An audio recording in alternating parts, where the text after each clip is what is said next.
So what can you learn about IBS from the work of John Sarno and Howard Schubiner? So I started off reading John Sarno's Healing Back Pain, nothing to do with IBS, but it kind of turns out it has everything to do with IBS.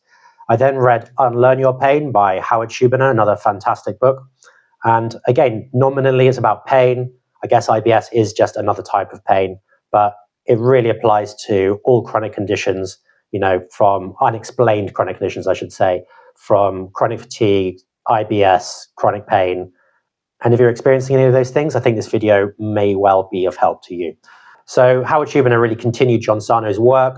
Sarno, I think, started way back in the 60s. Schubiner is still around today. You can see him on podcasts and things, even now on YouTube. And Schubiner really highlighted different personality attributes which contribute to chronic symptoms like pain, fatigue, and IBS.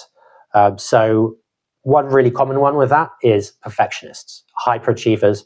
And you may not identify as a perfectionist if you don't have this spectacular life or you don't, succeed in everything you do. But that's not actually what perfectionism is. Perfectionism in reality can look like procrastination.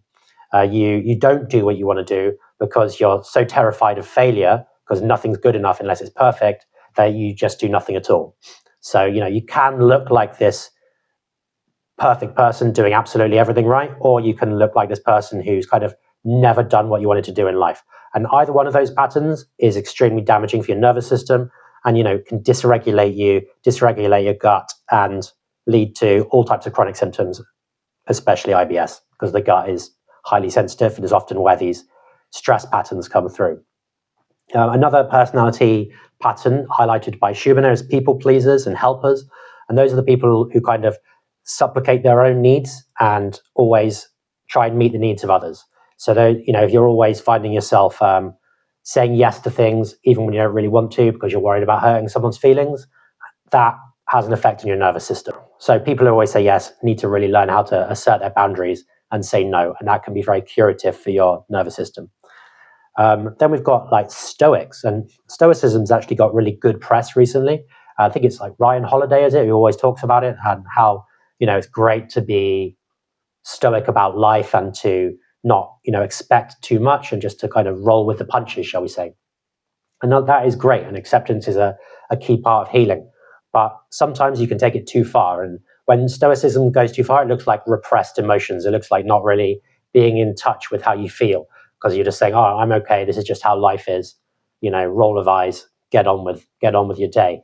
And when you do actually have feelings, they need to be acknowledged. That doesn't mean you have to go on a roller coaster of kind of feeling absolutely everything and buying into your inner narratives, because that can be unhealthy too. But you do have to acknowledge and work through your feelings in order to heal. And Stoicism doesn't always allow for that. And then you've got chronically anxious people. And these are people, always worried about the future. What could go wrong?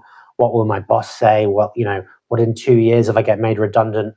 These type of people who are, creating a kind of disasterizing outlook on life. And these often go in loops, where you really can't turn it off and you can't stop thinking about something. Maybe someone at work said something to you or something, and you've extended that to mean something else, and you're telling yourself a narrative about it.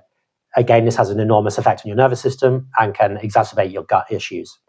This list is by no means exhaustive, but it does cover the major personality characteristics that I see on a daily basis in my hypnotherapy practice. I have a link to a free personality quiz, which you can find on my website. It's in the comments below. See you next time.